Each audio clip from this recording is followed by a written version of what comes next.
Bien, vamos a continuar entonces con el subtema 4, que es el primer proceso de mecanización, de formación del suelo, que es la meteorización, aunque ya lo explicó su compañera.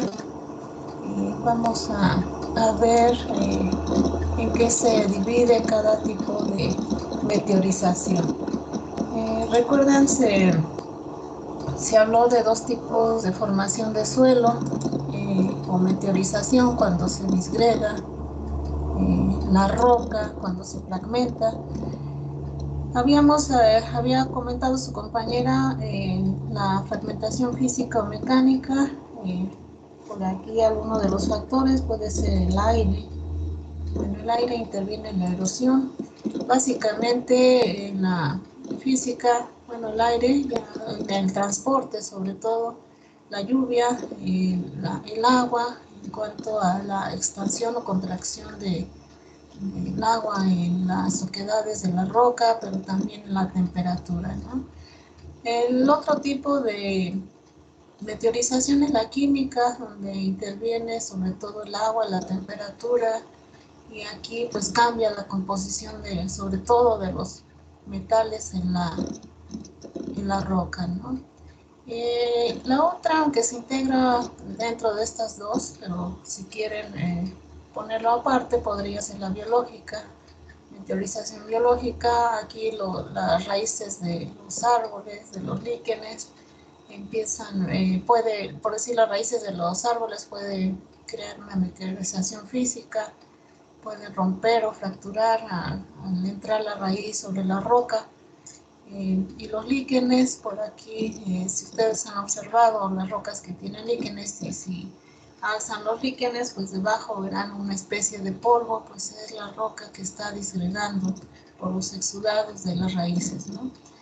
Entonces aquí la biológica pues integra dentro de la física y la química. La clase pasada quería mostrarle cuando nos dicen, aunque ya ustedes llevaron la materia de suelos forestales, pues de dónde vienen los tipos de origen de las rocas, ¿no? La roca madre, una es la roca volcánica, por erupción volcánica, por aquí las que se solidifican junto con la lava fuera del volcán, y aquí los que se enfrían dentro, pues incluso ahí, si vieron el video, son las que les llaman las rocas plutónicas, ¿no?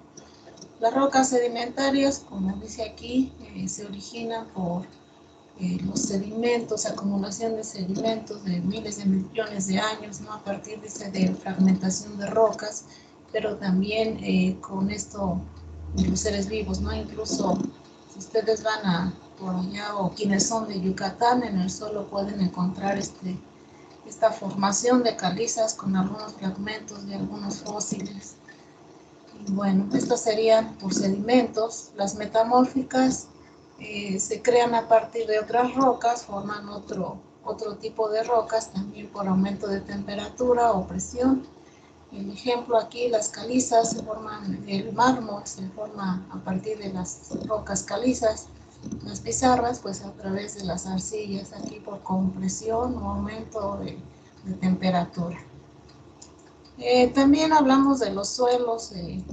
Recuerden ahí, depende del tipo de roca, pues va a ser los minerales que se obtienen, como decir aquí fierro, el magnesio, muy importante en el proceso de fotosíntesis, ¿no?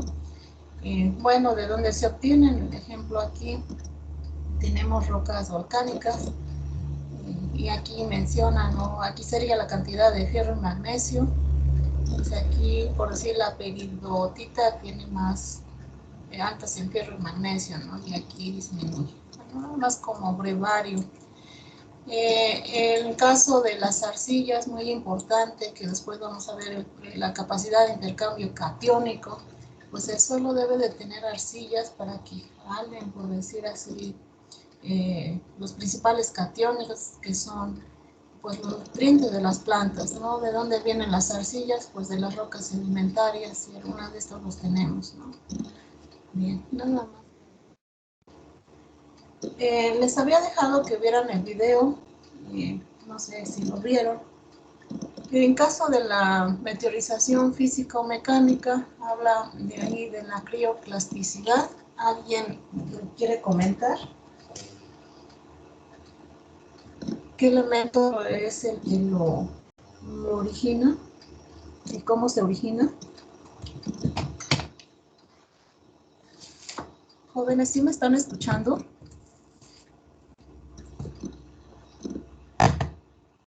Sí, profa. A ver, ¿alguien quiere hablarme de la crioplasticidad o la gelifracción?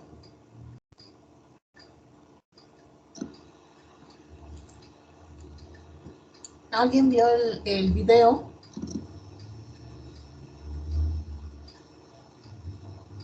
Nadie. Muy bien.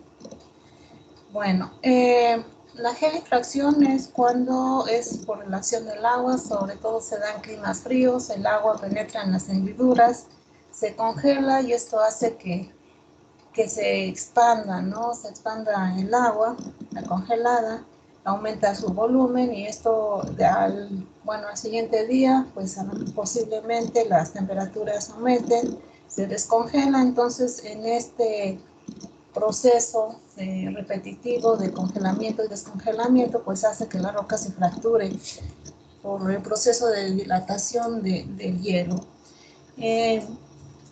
La otra es la termoplasticidad.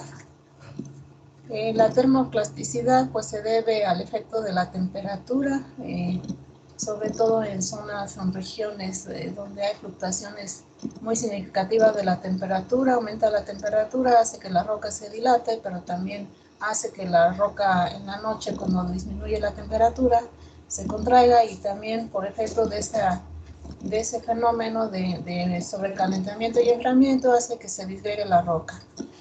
El otro es la aloplasticidad. Aquí es generalmente por la cristalización de las sales. Ahí, al interactuar con el agua, la sal se expande, se evapora, se contrae, y bueno, entonces aquí hace un efecto expansivo en la roca. Descompresión es cuando tenemos un suelo formado en capas, sobre todo en las metamórficas. Principalmente las capas superiores pueden erosionarse, pueden sufrir esa meteorización físico-mecánica, entonces se disgregan, y las capas que están abajo, por así decirlo, se expanden y empieza esa meteorización, esa desintegración de la roca. La otra sería la bioturbación, que sería el ejemplo de las plantas cuando se establecen en oquedades, van creciendo, entonces van expandiendo su raíz y pueden llegar a fracturar la roca. Aquí también, jóvenes, interviene en esto la erosión eólica. Cuando la roca se ha pulverizado, pues puede transportar las pequeñas partículas. Bueno, también me faltaría la gravedad. Interviene, ¿no? Sobre todo en donde hay pendientes, pues esto hace que los fragmentos de roca roden sobre todo al pie de la pendiente, ¿no? La otra es la erosión hídrica. Por ahí vimos los cursos de agua, cuando son muy rápidos, pues pueden acarrear toda esta roca fragmentada de un lugar a otro, y esto da origen a los suelos aluviales. Bien. La otra es la meteorización química. Aquí generalmente es por la presencia del agua y el oxígeno, y bueno, y los ácidos que se forman con el agua y el oxígeno, pues aquí hace que la roca sufra un cambio de composición, sobre todo en los metales, ¿no? En la física no hay cambio en composición de las rocas, pero aquí sí. Una de estas es la hidrólisis. Aquí generalmente el agua rompe la estructura cristalina de los minerales. El ejemplo aquí en las arcillas, ¿no? Quedan al expuesto a lo mejor unas partículas de sílice, de cuarzo. En caso de la disolución, el agua disuelve los minerales salinos en la superficie y aparecen los lenares como oquedades, ¿no? Es el mismo, aquí se expande la sal, se contrae y bueno, aquí hace formaciones como oquedades, ¿no? Y queda la sal. En el caso de la hidratación, pues ahí es la incorporación del agua. El agua hace que se vaya disolviendo algunos minerales arcillosos y aumenta el volumen. El ejemplo en los suelos arcillosos, ¿no? Cuando llueve se expande y cuando no hay humedad, pues se contrae. Esa es la hidratación. La carbonatación también es por el agua, sobre todo en suelos con roca madre caliza. Aquí se disuelve el dióxido de carbono y solamente quedaría el calcio y se forma ácido carbono que reaccionar con el suelo o en roca caliza se produce bicarbonato soluble y bueno, da esta apariencia, por ahí se le denominan los suelos kársticos, ¿no? De origen calizo. El agua se introduce en las grietas y al disminuir la evaporación se pierde el dióxido de carbono y solamente se precipitan los carbonatos, ¿no? Y aquí es típico de ver esto, sobre todo por aquí en Guerrero tenemos estas formaciones de estalactitas y estalagmitas, y todo lo que vemos aquí son carbonatos. La oxidación aquí generalmente es por el oxígeno, se combina con elementos que contienen las rocas, el ejemplo son con el hierro, y bueno, los transforma en otros compuestos que se van disgregando, ¿no? Y por último, la bioquímica producida por sustancias que agregan aquí algunas plantas, ¿no? Por ejemplo, los líquenos pueden agregar exudados en las raíces y son los que van descomponiendo estas rocas. Igual las plantas, ¿no? Pueden disgregar la planta a través de la emisión de exudados.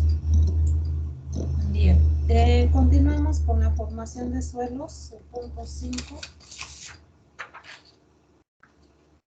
Uciel. Voy a hacer 3 llamados, si no responde, no tiene participación. ¿Uciel se encuentra? ¿Uciel? Muy bien. Bueno, vamos a ver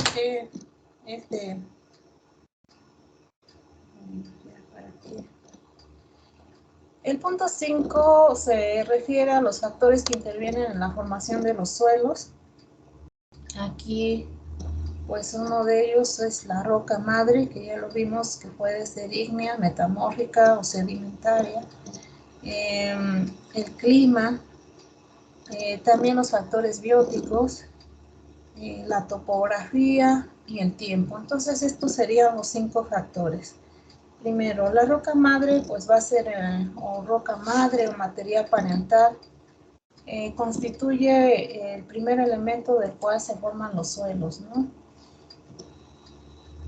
Puede originarse del lecho de roca subyacente, ya vimos los 3 tipos de roca, de los depósitos también de los glaciares, llamados morrenas, depósitos de arena y limo, el aire, que son las rocas sedimentarias, y también a través de la corriente, ¿no? Puede formar los suelos de aluvión.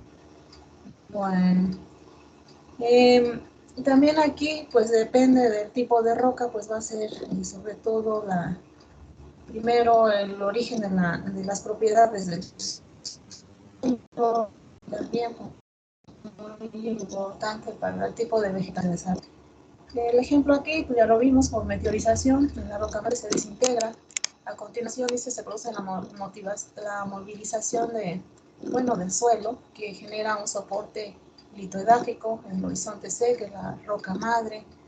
A partir de la primera desintegración de esta roca o meteorización, pues se va colonizando, ¿no? Por ahí vamos a ver el ejemplo de sucesión, ¿no?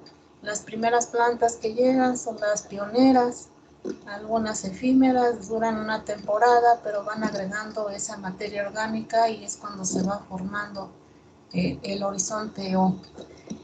Después se dice la descomposición de la vegetación da lugar a la acumulación de materia orgánica, conjunto con los procesos de lavado, provoca la diferenciación. Recuerdan en el horizonte A, del horizonte O a la es donde se precipitan los lixiviados de algunos nutrientes y algunos compuestos de arcilla. Con el tiempo, pues procesos de transporte, meteorización, pues dan origen a los horizontes, ¿no? El horizonte B, subsuelo, el horizonte A, que todavía tiene restos de llamas meteorizados de la roca madre, pero también con aporte de materia orgánica. También importante el factor biótico, aquí, porque el ejemplo por ahí que no consideramos muchos en nuestro suelo, las lombrices, ¿no? Los pequeños fauna, macrofauna, mesofauna que vive debajo del suelo, importante porque remueven, airean, aportan con sus excrementos, pues esta materia orgánica, estos nutrientes que nuestras plantas absorben, ¿no? Entonces depende también el suelo de todos estos animalitos para proporcionar nutrientes, al remover tierra, pues abren canales, poros y, por decir, la infiltración del agua aprovecha estas oquedades, ¿no? Importante entonces los factores bióticos. Por ahí también nos vemos, ¿no? Las raíces pueden fragmentar las rocas, desintegrarlas y empezar ese proceso de meteorización. También las raíces pues extraen los nutrientes del suelo, los transportan hasta las hojas y en la caída de hojas pues va una parte de esos nutrientes que forman la materia orgánica. También aquí se habla del proceso de fotosíntesis por medio de las plantas, absorben el dióxido de carbono, pero también ese dióxido de carbono se agrega al suelo como secuestro de carbono, ¿no? También el clima dice, influye directa o indirectamente. Uno de ellos pues es la temperatura, la precipitación. En zonas tropicales pues es más rápido ese proceso de meteorización, pero también es más rápido ese proceso de lixiviación de los nutrientes en forma de soluto del suelo, ¿no? Es más tardado este proceso de meteorización en zonas templadas, en zonas más frías, por el efecto de la temperatura, así tenga la precipitación. Por aquí menciona, pues también el agua, ¿no? El agua es un factor importante, pero aunado con la temperatura. Ahí ya lo vimos en la química, meteorización química, se necesita agua y temperatura. Otro ejemplo, bueno, otro factor es la pendiente, que sería la topografía. El ejemplo en pendientes muy pronunciadas, pues el agua fluye, ¿no? Se infiltra menos y generalmente al pie de la pendiente pues tendríamos la mayor acumulación de material cuando no tengamos vegetación que la detenga, ¿no? Entonces, en las pendientes que se encuentran sujetas a erosión, el deslizamiento del suelo, pues se acumula, y es lo que llamamos suelos aluviales. El tiempo es también un factor muy importante, se necesita tiempo para la acumulación de este material, para la descomposición, posiblemente la acumulación son como aquí, suelos pepetatosos, ¿no? Se necesita tiempo para disgregar toda esta roca, para mineralizar el aporte orgánico, la pérdida de minerales de la superficie externa, el movimiento descendente de estos materiales. Entonces requiere de tiempo para formar un suelo. Por aquí menciona en la literatura de 2000 a 20.000 años para formar un suelo. Bien. Bien. Vamos con el punto 6, por favor. Imanol se encuentra. Imanol. Sí, profesora, buenos días. Buenos días, Imanol. Sí, sí me escucha. Adelante. Sí, adelante, por favor. Yo primero yo voy a empezar. ¿Quién Sí, se es yo? escucha. Sí, Yo, Imanol. Sí, Jordan, a ah, ver, adelante, sí. le escucho. Entonces nos dice que, ok. Nos dice que los suelos presentan propiedades físicas y químicas variables. Las propiedades físicas tenemos al color, textura, estructura, humedad y profundidad. Sí, Entonces, estas pueden variar de entre un suelo y otro por diferentes factores. Ah, Vamos a empezar voy a hablarles sobre el color. Es una de las características que más fáciles podemos definir. Ajá, entonces, tiene, tiene poca sí. influencia en la función del suelo, pero se puede utilizar para relacionar propiedades químicas y físicas. Por ejemplo, en la materia orgánica, si se presenta un color oscuro, pues Ujú. nos da que hay materia orgánica, ¿no? Mientras que otros colores como rojo o amarillo, pues es presencia de óxido de hierro, mientras que otros como el cuarzo, yeso y carbonatos de calcio y magnesio pueden presentar colores blancos o, o grisáceos. Entonces, también estas manchas nos pueden indicar que hay que el suelo puede estar bien drenado o que está saturado de agua.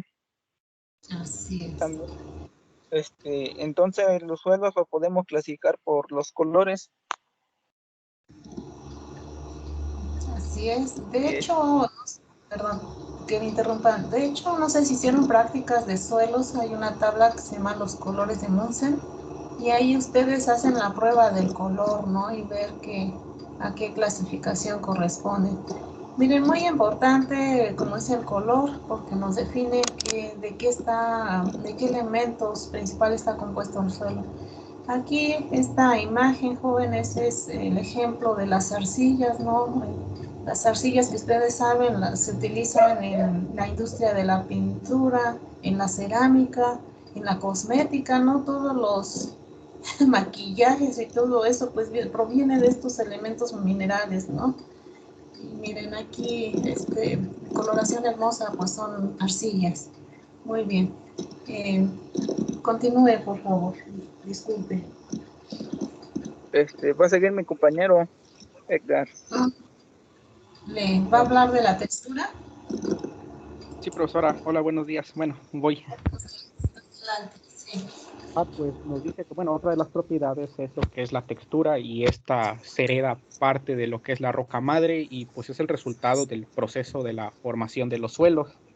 Y de acuerdo Sí. con los tamaños se clasifican en lo que es gravilla, arena, limo y arcilla. En la gravilla, pues sus partículas son mayores a los 2 milímetros de diámetro, pero esta no forma parte de lo que es lo de la fracción final del suelo y por lo tanto los suelos se terminan clasificando en lo que es arena, limo y arcilla. En la arena nos dice que su diámetro es de 0.05 a 2 milímetros y es la más fácil de visualizar. Esta pues tiene una sensación granulosa. El limo mide de lo que es de 0.002 a 0.05 milímetros de diámetro y esta apenas se logra observar a simple vista y esta tiene un tacto muy parecido a lo que es la harina. En cambio, con la arcilla tiene un tamaño inferior a los 0.002 milímetros de diámetro y esta no se logra ver a simple vista, pero esta es de las más importantes ya que controla lo que son las propiedades como la capacidad de retención de agua y el intercambio iónico entre las partículas. Y pues la textura del suelo es el porcentaje en peso de arena, limo y arcilla. Esta también afecta lo que es el espacio poroso, ya que es importante para el movimiento del aire, del agua y de la penetración de las raíces. Nos menciona que igual un suelo ideal debe ser un 50% de volumen de suelo y otro 50% de lo que es el espacio poroso. Que esto, pues en el espacio poroso incluimos lo que es el espacio entre las partículas de suelo, así como los canales formados por las raíces y las madrigueras de los animales. Los suelos, nos menciona que los suelos con textura gruesa, estas son las que tienen el mayor espacio, tienen los espacios porosos más grandes, y estos suelos lo que tienen es que tienen ayudan a una rápida infiltración y drenaje de lo que es el agua. En cambio, en los suelos de textura muy finas o pesadas, como la arcilla, estas se compactan fácilmente al momento de arar o cuando se revuelven o cuando se pisan y no se airean tan fácilmente y las raíces penetran con mucha dificultad. Luego, por último, nos menciona lo que es la profundidad del suelo y esta varía de acuerdo con la meteorización, la pendiente, la roca madre o la vegetación. Pues en las praderas la materia orgánica proviene casi de las raíces de las hierbas. En cambio, en los bosques, pues la fuente principal de la materia orgánica proviene de las hojas que caen del suelo. Y esto nos da como resultado que los suelos de praderas presentan una mayor profundidad a diferencia de los bosques que son muy pocos profundos.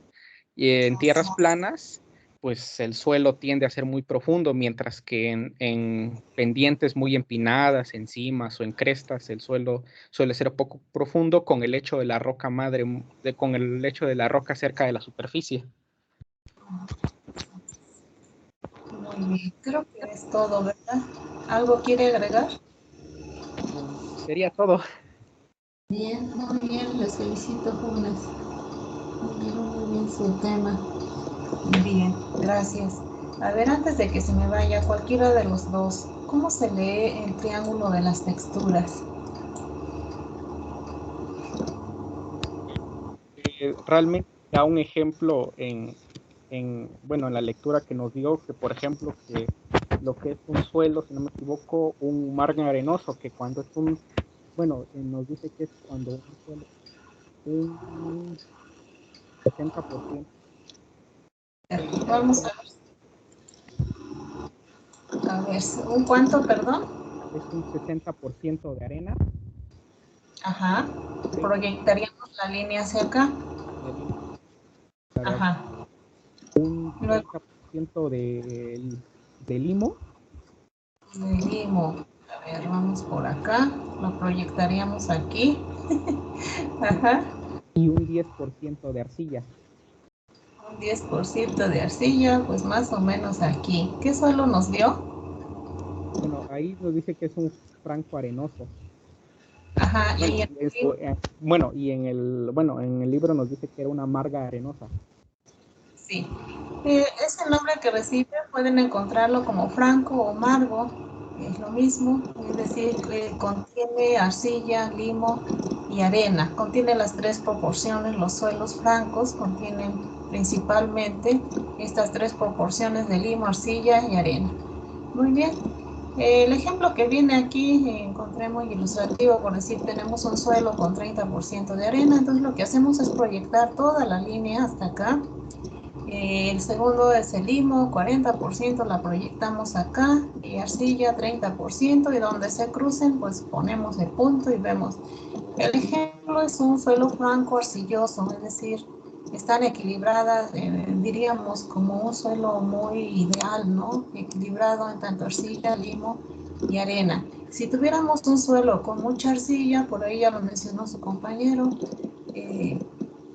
pues se hidrata, ¿no? Se hidrata con el agua, se expande, se contrae y son muy difíciles que las raíces penetren en este tipo de suelos arcillosos, ¿no? Entonces, de hecho, ustedes creo que llevaron viveros, ¿no? Debe de haber una proporción entre estos elementos. Llevar incluso arena, ¿no? El sustrato para el buen drenaje del agua, ¿no? Si no hay este elemento de arena en este suelo y solamente tenemos arcilla, pues habría mucho anegamiento, ¿no? Y las raíces, de hecho, casi no crecen, y si crecen cuando se evapora toda el agua, pues llegan a romperse las raíces, ¿no? Por la tensión de las arcillas. Muy bien.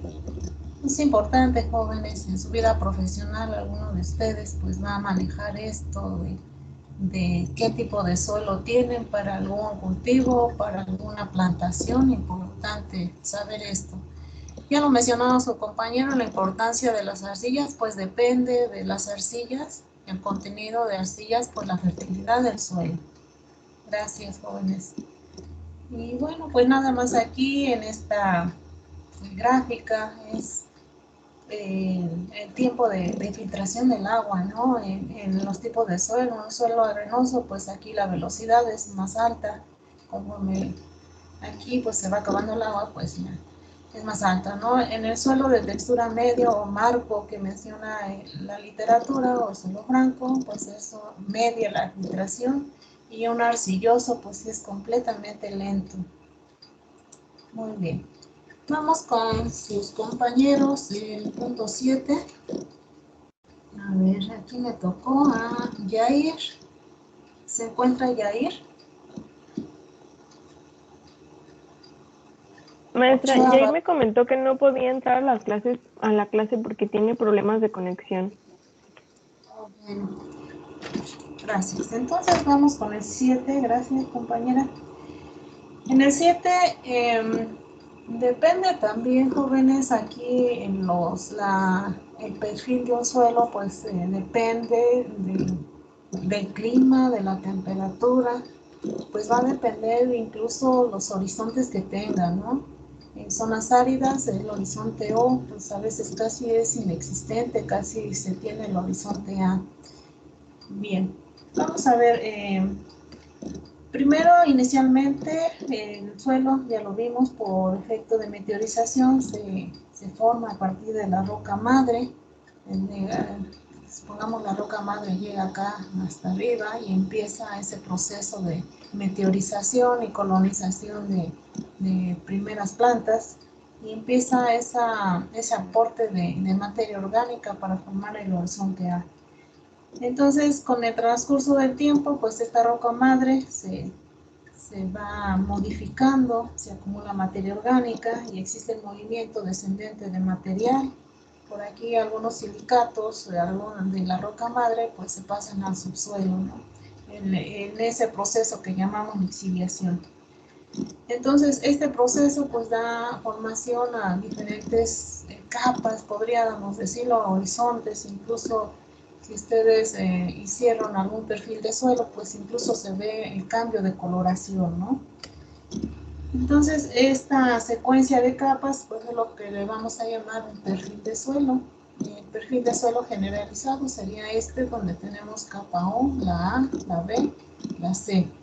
Y vamos a ir viendo la capa O, en la capa superficial, llamada capa orgánica. Aquí predomina la materia orgánica formada por hojas, acículas, ramas, musgos, líquenes, incluso animales, organismos muertos. Todo lo que corresponde a materia orgánica pues está aquí en el horizonte O. Pero a su vez el horizonte O se divide en tres, es el OI, que es formado por hojas y ramas que aún no se descomponen, es el que está en la superficie. La capa intermedia va a ser la OE, compuesta de tejidos vegetales parcialmente descompuestos. La OA es donde ya la materia orgánica pues ya está descompuesta, generalmente se conoce como humus, puede ser de color pardo oscuro o color negro. En regiones templadas puede alcanzar un grosor considerable esta capa, sobre todo en otoño cuando tenemos especies caducifolias, y en verano es delgada porque es cuando está acelerado el proceso de descomposición por la temperatura y la humedad, la lluvia, ¿no? Entonces hace que se extinguen todos los compuestos que quedaron en las hojas, pues van al perfil A, al horizonte A. En el horizonte A se encuentra debajo de la capa orgánica. Generalmente tiene compuestos del suelo mineral que proviene de la roca madre. Aquí la materia orgánica, el humus, el lixivia, desde arriba se acumula en este suelo. Generalmente la coloración que adquiere es oscura. Y después el descenso del agua en esta capa también ocasiona el transporte de minerales y partículas. Puede ser la formación de otra capa que le vamos a llamar aquí el horizonte E, el horizonte de eluviación. Aquí es donde vamos a tener la máxima cantidad de minerales que se lixiviaron de la capa A la capa E. Entonces aquí encontramos minerales y partículas de suelo más finas a la parte inferior del perfil. Este perfil donde tengamos el horizonte O, A, E, B y C, lo vamos a encontrar en áreas generalmente más desarrolladas donde tengamos vegetación forestal, ¿no? Aquí, pero excepción en áreas donde la precipitación sea muy baja, pues no encontraríamos el horizonte E. Solamente donde hay, en regiones templadas o tropicales, podríamos encontrar el O, A y E.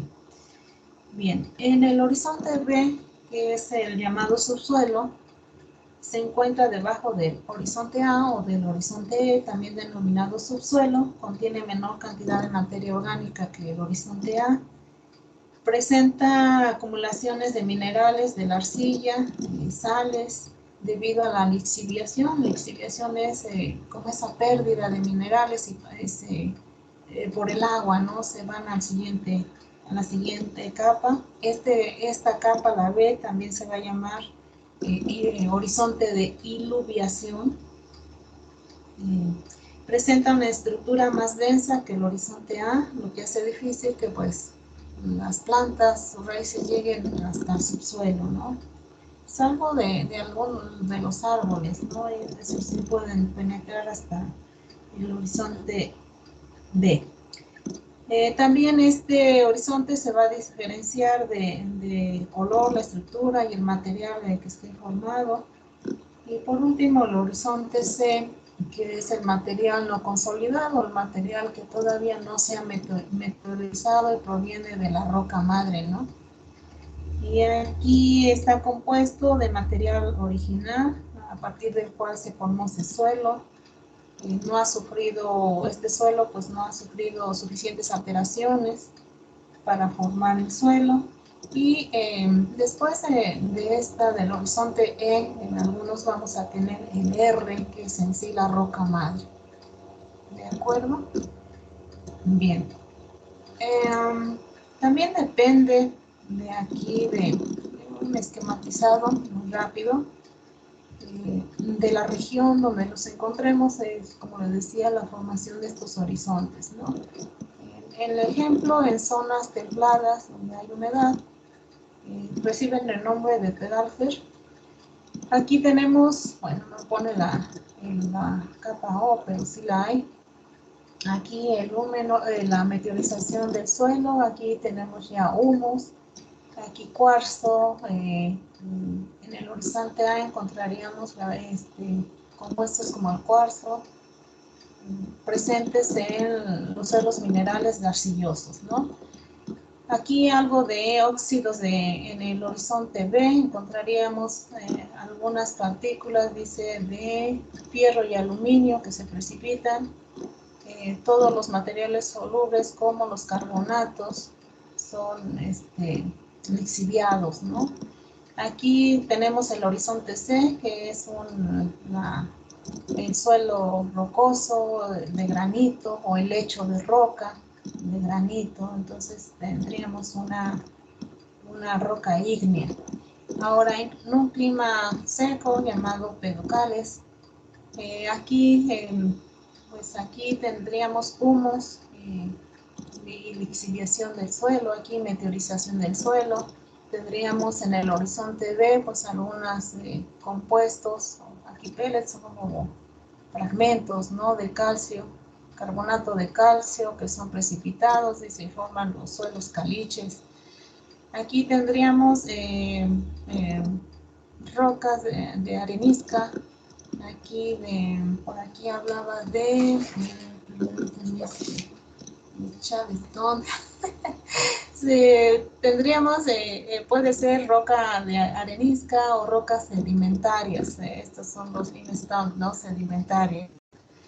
Ahora, en un clima tropical muy húmedo, pues tendríamos una capa, dice, delgada o ausente de humus.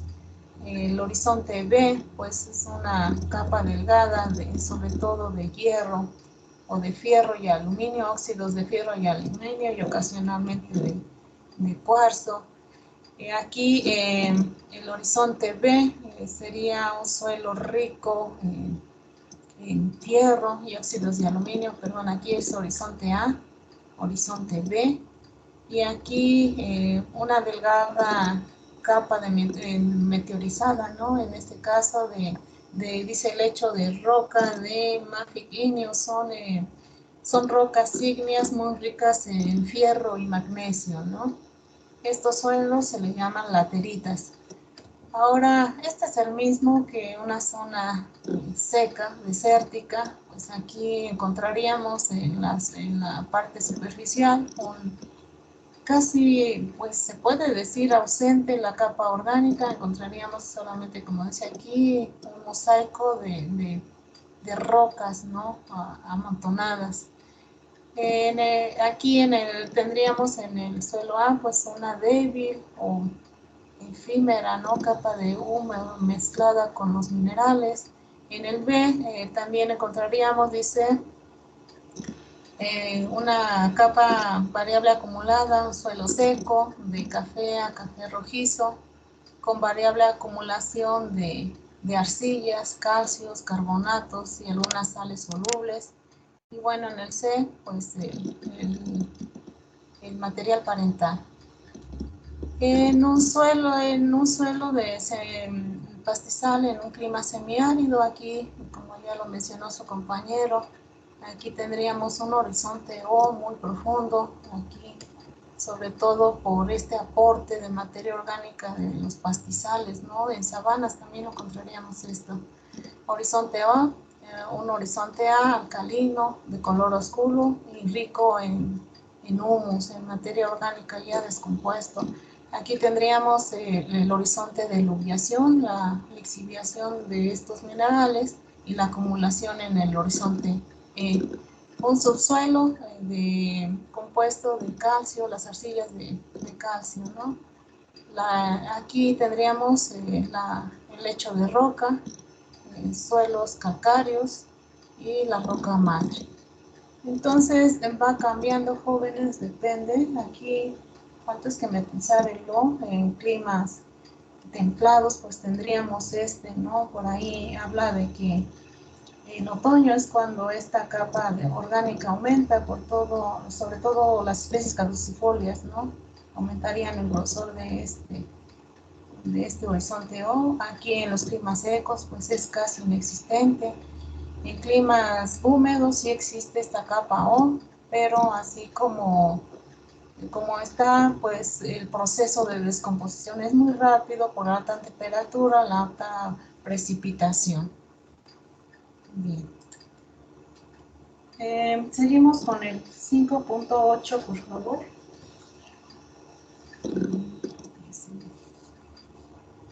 5.8 se encuentra Abner o Mariana. Abner, Ezequiel. Abner, Ezequiel, ¿se encuentra? No. Mariana. Buenos días, maestra. Profesora, aquí está. A ver, Abner. Va a participar primero Mariana. A ver, Mariana, ¿la escucho entonces? Sí. Adelante. Voy primero.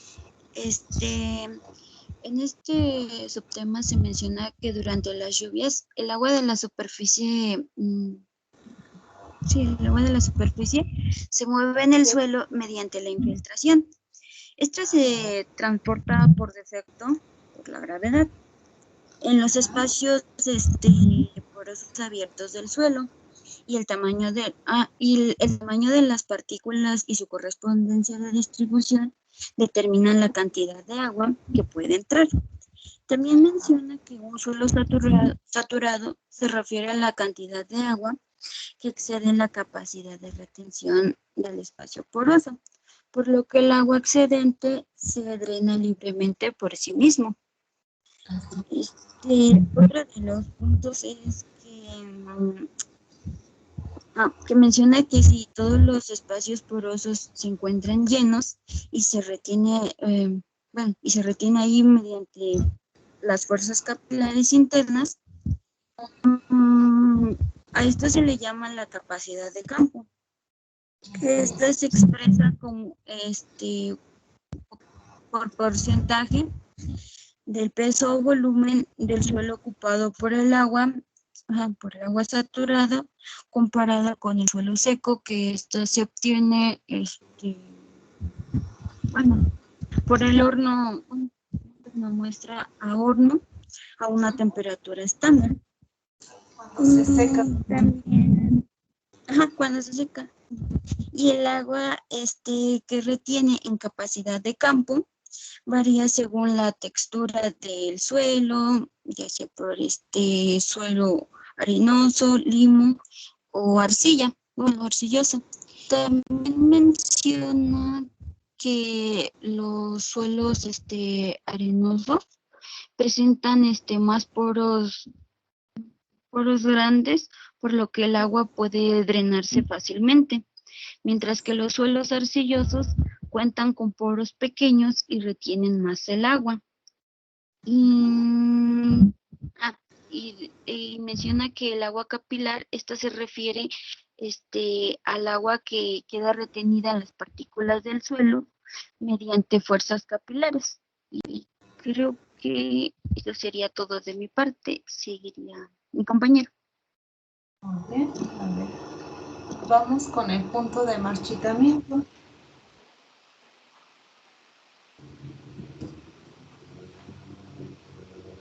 A ver, le escucho, Abner.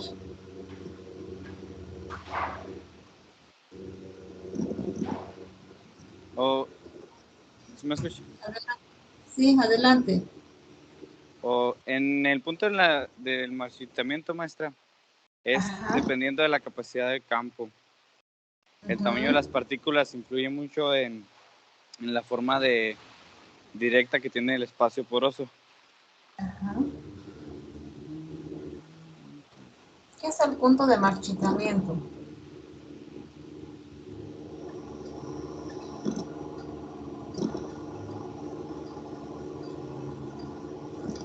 ¿Sí, Abner?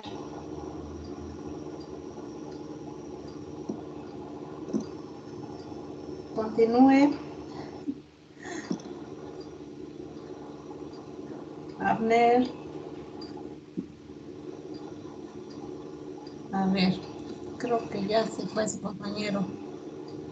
El punto de marchitamiento es cuando el nivel de humedad en el suelo se reduce y solamente queda el agua en forma higroscópica, es decir, el agua que retiene el suelo y no la suelta, por así decirlo, ¿no?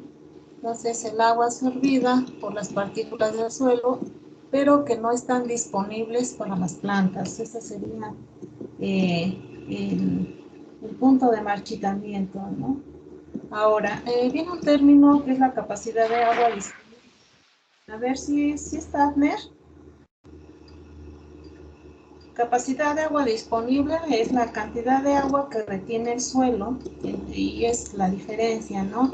Entre la capacidad de campo, entre el punto de marchitamiento, pues sería la capacidad de agua disponible para las plantas, es la diferencia, ¿no? Pero en este punto, en el punto de marchitamiento, es el agua retenida por las partículas del suelo y que no están disponibles para las plantas.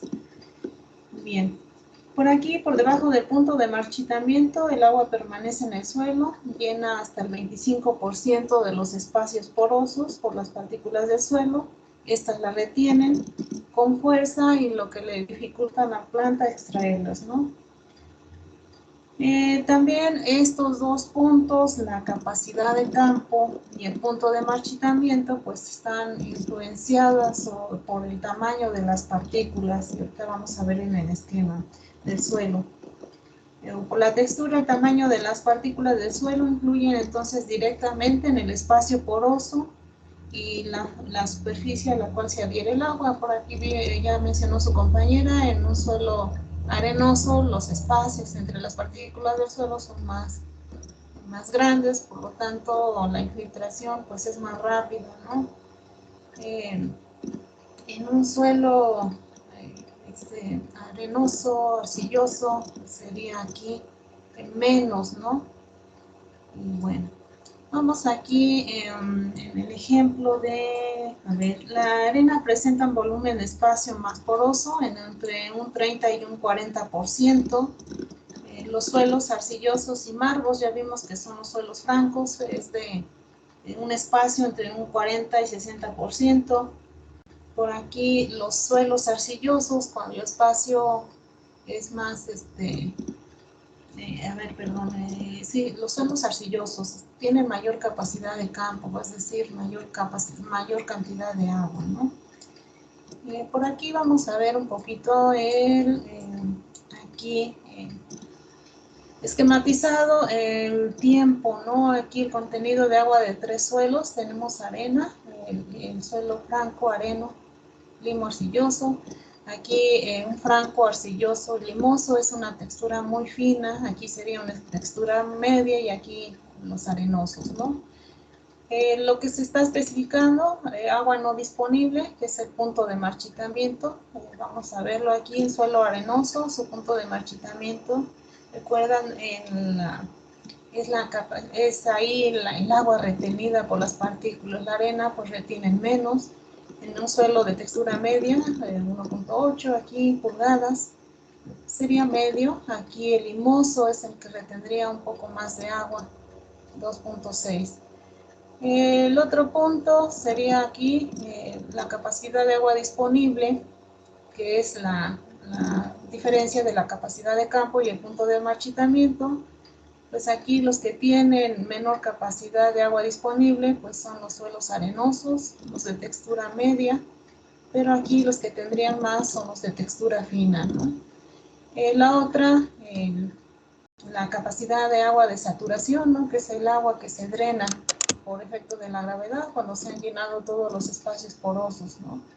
Aquí pues tendría la arena esa mayor capacidad de drenaje, la textura media, y aquí los suelos que serían de textura muy fina pues sería más alto, ¿no?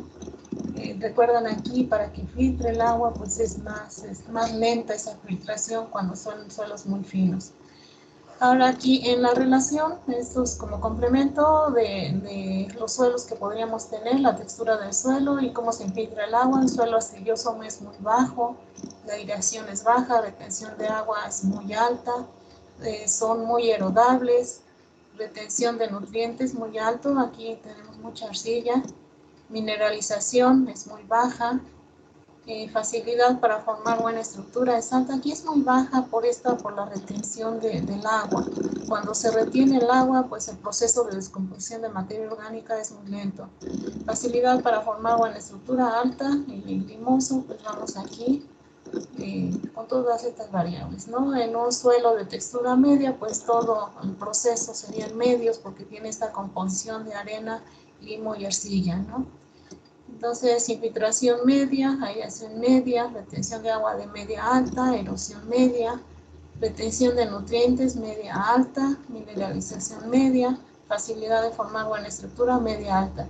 Se supondría que un suelo ideal sería en un suelo de textura margo o marga, que le dicen ahí, o franco, y ya depende de la composición, pues recibe esto, ¿no? Puede ser franco, areno arcilloso, franco arcilloso, franco arenoso, ahí nos dice que tiene más arena que limo y arcilla, ¿no? Entonces, el suelo sería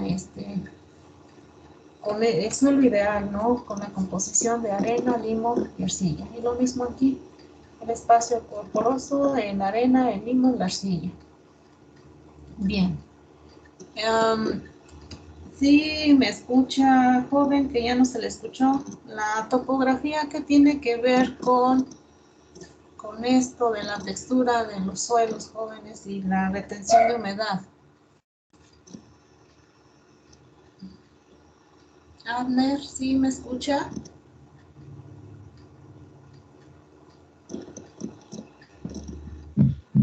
Profesora, me comentó mi compañero que lo disculpe, pero se le fue su internet y sus datos no funcionan para meterse a la clase. Muy bien, bien, sí, no hay problema. Bien, el otro punto en la topografía es su relación con el movimiento del agua, por ahí ya lo vimos. en pendientes, en las pendientes, cuando hay precipitación, pues el agua tiende a drenarse por la pendiente. Aquí, sobre todo en áreas montañosas, ¿no? En la parte superior suelen ser muy secas, pero ya en el valle, pues ahí hay acumulación de material, ¿no? También ahí, de acuerdo a la topografía, pues se va a crear un gradiente de humedad desde las cimas, que son más secas, hasta los arroyos, donde tendríamos mayor retención de humedad del suelo, ¿no? En las pendientes, si no hay vegetación, pues no hay esa infiltración y por lo tanto la escorrentía sigue hasta el pie de la pendiente. Y pues nada más. Bien, vamos con el 5-9, jóvenes. Eduardo Rojas Díaz. Buenos días. Buenos días, a ver, adelante, joven. No, este punto es la capacidad de intercambio Catiónico. catiónico y iónico, y es importante para la fertilidad del suelo. Adelante, sí. Que una vez que el agua está en el suelo, los elementos químicos que están presentes en el suelo forman una solución. Se denominan nutrientes esenciales y son los que las plantas van a utilizar principalmente para absorberlos. Así es. Menciona que se retienen en el suelo mediante la simple atracción de partículas con cargas opuestas y se encuentran en un estado permanente de intercambio. Sí. Y bueno, pues dice que como se describió en el capítulo 4, un ion es una partícula con carga. Un catión es una partícula con carga positiva y un anión con carga negativa. Así es.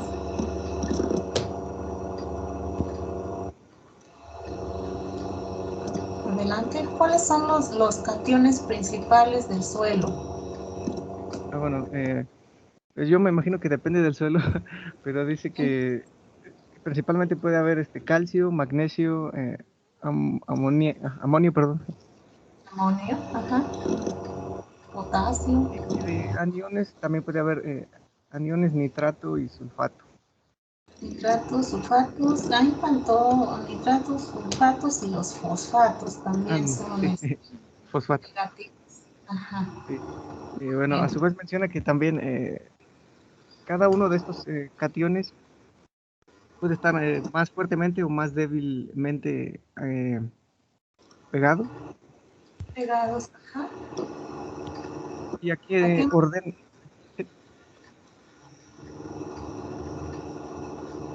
A ver, importante, ¿no? ¿A qué material se une? Pues aquí dice, las arcillas van a tener en todas sus aristas, en toda su límite de la arcilla, cargas negativas. Entonces esto hace que se junten los principales cationes, ¿no? Pero también dice, la materia orgánica también tiene carga negativa. ¿De acuerdo? Muy Sí, bien. Continúa, por favor. sí, bueno, estaba a punto de mencionar eso, que para que un suelo tenga un buen intercambio, capacidad de intercambio catiónico, que por cierto la definición la tengo por aquí. Ajá. Dice que es el número total de sitios con carga negativa ubicados en el borde delantero de las partículas de arcilla y materia orgánica del suelo.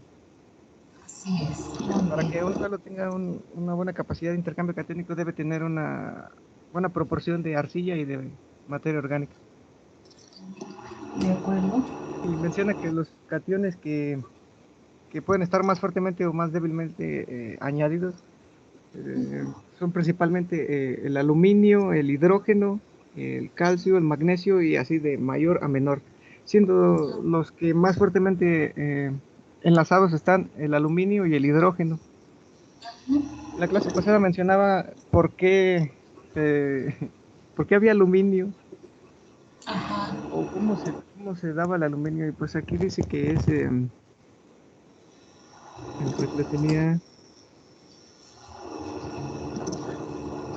No, sí, que los iones de hidrógeno son agregados por el agua de lluvia Los ácidos de materia orgánica y los ácidos metabólicos de las raíces y microorganismos incrementan la concentración de iones de hidrógeno en la solución del suelo y desplaza a los demás cationes como el calcio. Y a medida que este proceso se va dando, se van los cationes más débiles se van lixiviando y se van quedando los que son más fuertemente enlazados. Y por eso los suelos se vuelven ácidos. Así es, por el aporte de hidrógeno, ¿no? Cuando se acidifica el suelo, sobre todo en áreas templadas, por ahí han oído el efecto de la lluvia ácida, ¿no? Entonces se disuelve el aluminio. ¿Y qué pasa con el aluminio? ¿Qué efectos tiene con las plantas? No escuché eso, perdón. ¿Qué efecto tiene el aluminio, que es el que más persiste en un suelo ácido? ¿Qué efecto tiene con las plantas? Pues mencionaba que principalmente afectaba la absorción de los nutrientes, haciendo que la raíz se hiciera cortita. Muy sí, corta. afectaba la raíz y no permitía que absorbiera bien todos los nutrientes, principalmente la raíz. Las raíces se hacen cortitas, gruesas, pero no absorben los nutrientes. Por ahí usted ya lo mencionó. Al acidificarse el suelo, se deslavan o se pierden o se lixivian los cationes más débiles, el calcio, el magnesio, el potasio, todos estos se pierden, ¿no? Muy bien. Ahora, ¿qué pasa con los elementos que tienen carga negativa? Ya mencionó positivas, se adhieren a las arcillas, materia orgánica, pero ¿qué pasa con estos? Con el nitrato, el sulfato y el fosfato, que no se pueden unir porque tienen carga negativa. ¿Qué pasa con ellos, con los aniones? Pues se lixivian. Se lixivian. Por ahí menciona, si la planta no los absorbe al momento, pues se lixivian, ¿no? Se van al horizonte A o B, ¿no? Y el ejemplo son los nitratos, los sulfatos, los fosfatos. De hecho, cuando por ahí menciona, bueno, lo van a llevar ustedes cuando lleven plantaciones o sistemas agroforestales, ¿no? Cuando se va a abonar una tierra por algún cultivo, al echarle algún compuesto de nitrato, primero necesita un riego pesado para que lo absorba la planta, ¿no? También por ahí hay un compuesto que se llama urea, que tiene fuente de nitrógeno. Si no lo aprovecha la planta, ese se disuelve y se va a la atmósfera, ¿no? Entonces, de ahí muy importante que no puede adherirse a estas arcillas ni a la materia orgánica. Entonces, la planta lo debe de aprovechar al momento, si no, se lixive. Muy bien. ¿Algo que quiera agregar más? Pues es que nada más el tema es muy cortito para lo amplio que es en realidad. Sí, es mucho. De hecho, en un análisis de suelos, pues ahí es una de las variables que se pide es esto, la capacidad de intercambio catiónico, que por ahí dice es proporcional, ¿no? Si tenemos una capacidad de intercambio catiónico alto, pues quiere decir que podría tener alto contenido de arcillas y materia orgánica. Si es bajo, pues uno de estos dos elementos le haría falta. Y quizá la forma de enriquecerlo pues sería agregar materia orgánica a ese suelo, ¿no? Muy importante. ¿Qué más? Aquí un suelo, por ahí mencionaba, ¿cuándo vamos a considerar un suelo ácido? Cuando su pH varía aproximadamente entre 3, ¿no? De 3 a 2, bueno, ya no hay más. Un suelo muy ácido, extremadamente ácido, pues ya sería un pH 3. Pero también tenemos suelos extremadamente alcalinos cuando hablamos de un pH 9. Suelos con pH por encima de 7 se consideran básicos y suelos por debajo de 5.6 o menos ya los vamos a considerar ácidos, extremadamente ácidos, un pH 3. Y bueno, ya mencionó aquí su compañero, cuando son suelos ácidos, pues esto es lo que afecta a las plantas.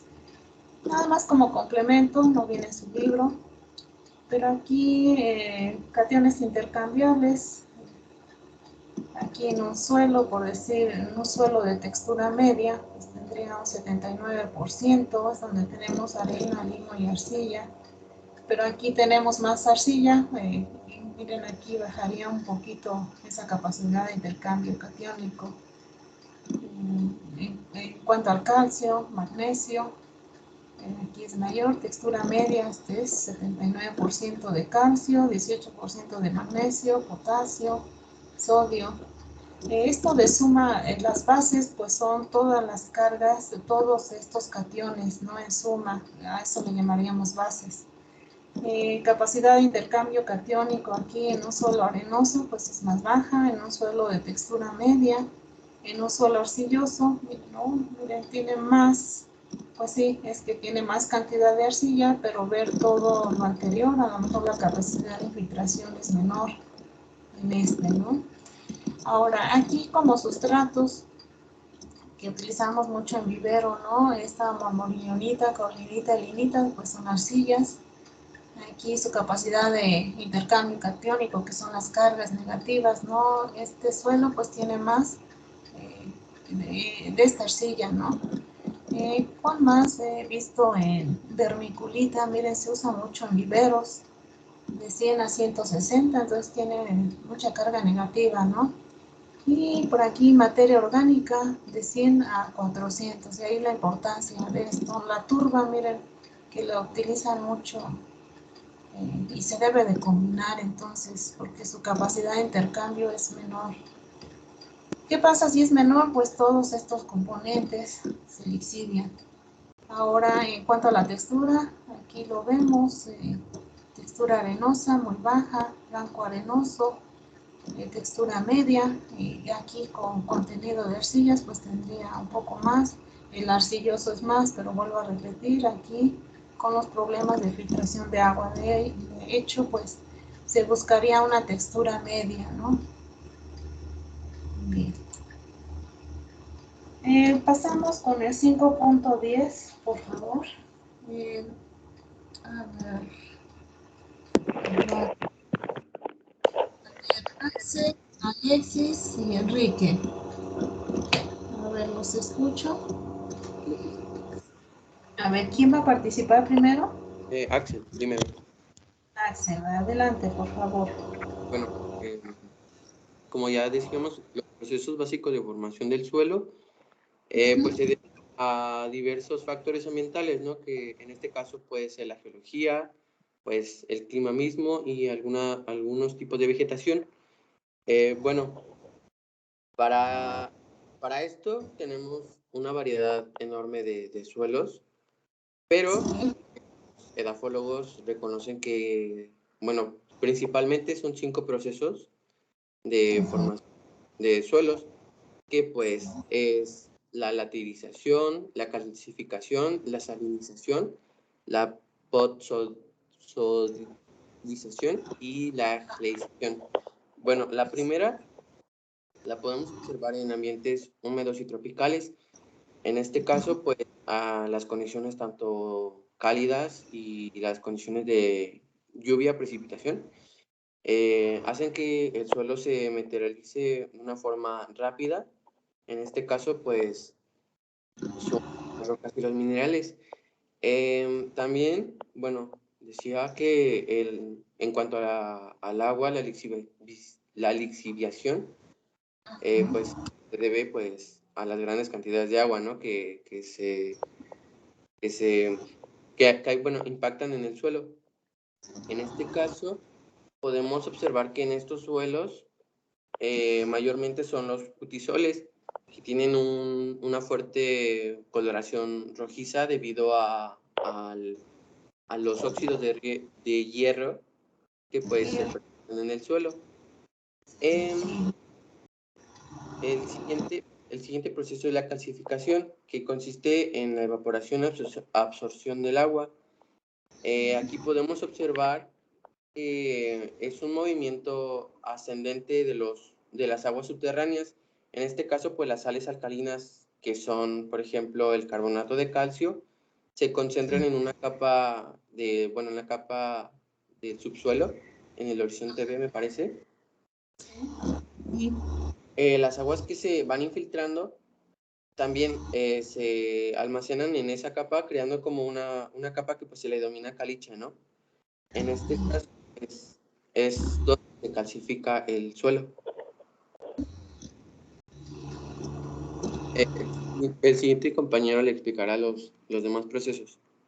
Sí, de acuerdo. ¿Quién es el siguiente compañero? ¿Alexis? ¿O Enrique? Soy yo, Enrique, profesora. ¿Perdón? ¿Quién? ¿Alexis? Enrique, soy Enrique. ¿Me escucha bien? Enrique. Sí, a ver, adelante. Bueno, aquí vamos a hablar del proceso de salinización, que pues marca que es muy similar al proceso de calcificación, solo que pues los depósitos de sales no se van a desarrollar en el horizonte B, sino que en la superficie o cerca de ellas. Por lo general, estos procesos de formación de suelos se van a dar en desiertos o en regiones costeras por el rocío del mar. Sí. Después tenemos el ejemplo de la... Aquí vienen, ¿no? Okay. La podzolización, que pues se da en climas frescos sobre todo y húmedos. Habla de la latitud. Dice que la latitud coincide mayormente con los bosques de coníferas. Entonces, la materia orgánica de estas, de los árboles de coníferas, crea condiciones muy ácidas que fomentan la lixiviación. Entonces, esto conduce a la eliminación de cationes y compuestos de hierro y aluminio, lo cual forma una capa de arena como color blanca o gris debajo del horizonte A, que ahí se puede ver. Creo que la estás enseñando en la prueba. Es el horizonte E, ¿recuerdan de luviación? No, el otro. Sí, de aquí pasa, este es el horizonte que se forma, ¿no? De la, aquí es donde tenemos el horizonte E. Ajá. ¿Qué más? Okay. Y ya, pues por último, habla de la gleización, que se da en lugares donde hay mucha precipitación o son tierras inundadas.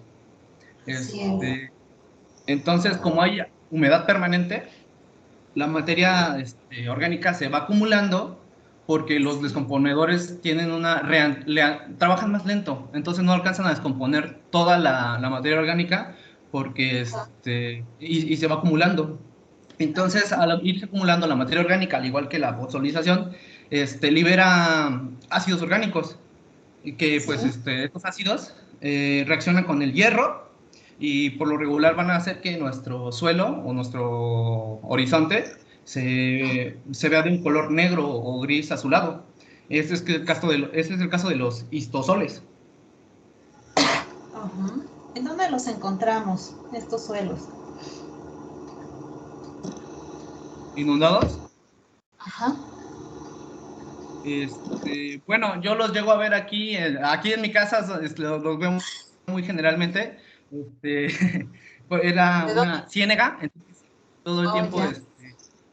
todo el tiempo, hay alta humedad y hay una capa muy grande de materia orgánica. Serán unos 50 centímetros fácil. Oh, ya. ¿De dónde es usted? De Tlalixtac de Cabrera, Oaxaca, junto al Tule. Ah, ya. Bien. Entonces ahí sí es por donde se encuentra usted, pero también estos tipos de suelo lo encontramos mucho en Tabasco. Suelos llamados anóxicos, ¿no? Muy bien. ¿Algo más que quiera agregar joven? Sí, se me fue. Así como lo hice con el proceso de gleización y que forman los histosoles, el proceso de podzolización forma los que son los espodosoles. Ajá. Sí, esa era lo que se me faltó, me lo salté. Sí, muchas gracias. Bueno, ¿algo más que quieran complementar?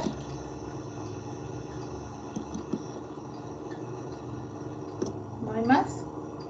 Bueno, sí, adelante. Nada más para comentarle que me comentó el compañero Alexis que hoy se iba a vacunar y no iba a poder entrar. Sí, de acuerdo.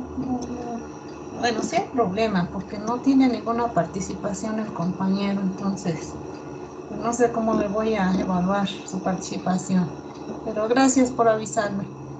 Bien, creo que ya, ¿verdad? Vamos por último, 5, nos quedan 10 minutos, cuestiones de ecología. Lizeth y Jorge Luis, ¿se encuentran? Sí. A ver, ¿quién quiere iniciar? Perdón, es que... sí, las cuestiones de ecología. Ajá. Bueno, en esta nos dice sobre la utilización de la tierra y salinización del suelo. Nos explica que es un proceso natural que pues tiene lugar en las zonas principalmente de evaporación superficial y nos dice que las plantas exceden el nivel de precipitación. Esta origina el movimiento de las sales disueltas en las aguas subterráneas y estas mismas degradando las condiciones del suelo para las plantas. A ver. Perdón, es que está un poco de ruido aquí, permítame, voy por... No,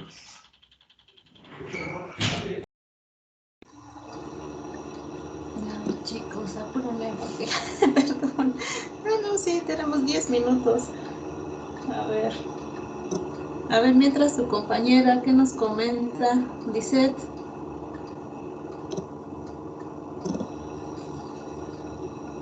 Sí, profesora.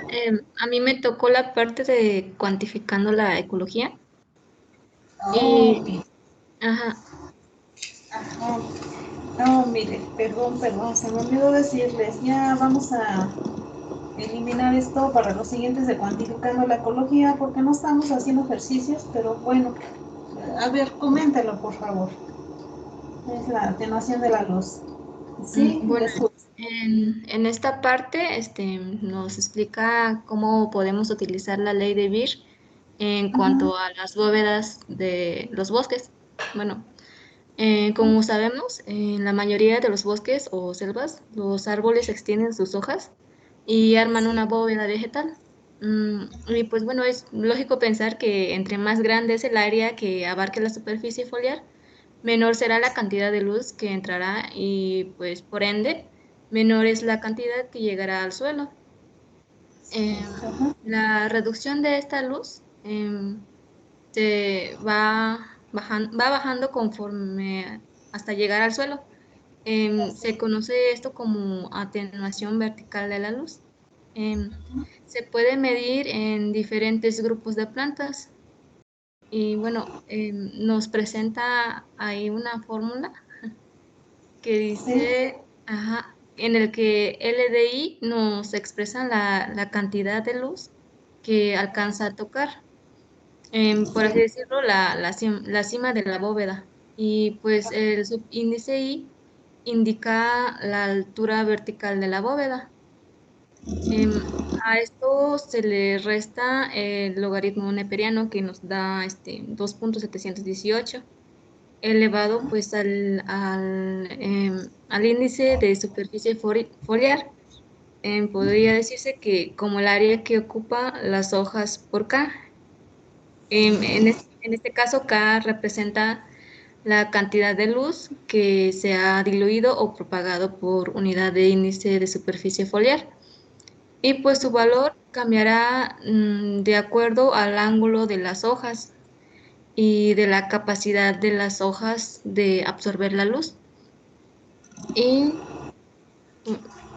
bueno, ahí aparecen unas gráficas que, bueno, en la figura 1 se puede apreciar un coeficiente de extinción de luz del 0.6, lo que nos puede indicar que probablemente está representando una bóveda conformada por árboles que pertenecen al bosque templado caducifolio, ya que esta cantidad pues generalmente es la media de estos tipos de bosques. Y bueno, como se puede apreciar en este bosque, la parte es de 24 a 26 metros, por lo que la cantidad de luz disponible es de 1, que es la cantidad mayor que puede alcanzar esta. En la parte media, que más o menos va por los 20 hasta 22 metros, dispone como de un 0.3 de luz aproximadamente. Y pues al nivel del suelo se puede observar que prácticamente ya es muy baja la cantidad de luz, o sea que casi ni toca el suelo, digamos. Y bueno, ahí también nos presenta otra gráfica y podemos ver la relación entre la luz disponible y la fotosíntesis neta. Y pues bueno, la disponibilidad de luz influye de forma directa en la cantidad de fotosíntesis que se puede realizar en diferentes puntos de la bóveda. Pues igual en esta misma bóveda, a los 26 metros, se supone que dispone de 1500 micrasmol sobre metro cuadrado sobre segundo, con luz disponible de 1. Y en la parte media un aproximado de 10 micrasmol, y cuando la luz disponible ya es muy poca, se reduce a 1 o 2 micras. Y bueno, también ahí nos platica sobre cómo también la luz se va reduciendo conforme, bueno, por ejemplo, en los mares y así, y bueno, la cantidad de luz también se va disminuyendo conforme conforme vamos llegando al fondo del mar. Y pues bueno, esta luz se va dispersando porque pues ahí también podemos encontrar algas, no, arrecifes y todo eso, y pues eso es lo que va disminuyendo la cantidad de luz, y pues ya conforme vamos bajando, también, bueno, no sé si ustedes también hayan visto algunas imágenes de cómo se ve en el fondo del mar, y pues ahí se ve prácticamente oscuro, y hasta hay animalitos ahí que andan con luz y todo. Y pues bueno, eso sería todo de mi parte. Bien, bien, gracias. Bueno, chicos, a ver, gracias, mire, le agradezco esto de cuantificando la ecología. Para los siguientes, quien les toque, perdón, cuantificando la ecología, lo vamos a cambiar por el artículo que les dé, lo van a comentar. Bueno, ya se acabó la clase, permítame regresar. Le pido a su compañero que la próxima clase retomemos este punto, jóvenes, del uso de las aguas subterráneas que se emplean para la mayor parte de riego. Y en nuestro país no está exento, ¿no? Por aquí tenemos amplias áreas con este efecto de salinidad, sobre todo en las zonas áridas, donde pues se utilizan las aguas del subsuelo, se utilizan para riego, pues se está agregando más sal a la superficie del suelo, ¿no? Entonces dejo pendiente esto. Profesor. Por favor, ya no da tiempo, compañero, perdón. Jorge Luis, la próxima clase retomamos esto, muy importante. Sí, era lo que le quería decir. Sí, para su examen, por favor, lean. Por ahí subí un artículo de los tipos de suelo de México. Son 2 hojitas, nada más léanlo para ver cuáles son los principales suelos que predominan en México. Léanlo, por favor. Porque lo voy a preguntar en el examen. Entonces, de hecho, pues son estos. Nada más quiero que investiguen un poco sus características y en dónde se distribuyen. Y pues nada más, jóvenes, el lunes el examen. Vean, por favor, desde clima, medio acuático y medio terrestre. Y lo mismo va a ser por medio de forms. Bueno, queda un minuto, no sé si alguien quiera comentar algo. No da tiempo.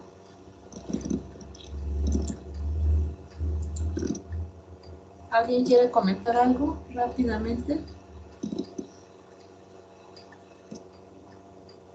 Bueno, si no hay comentarios, voy a detener la grabación y pueden abandonar.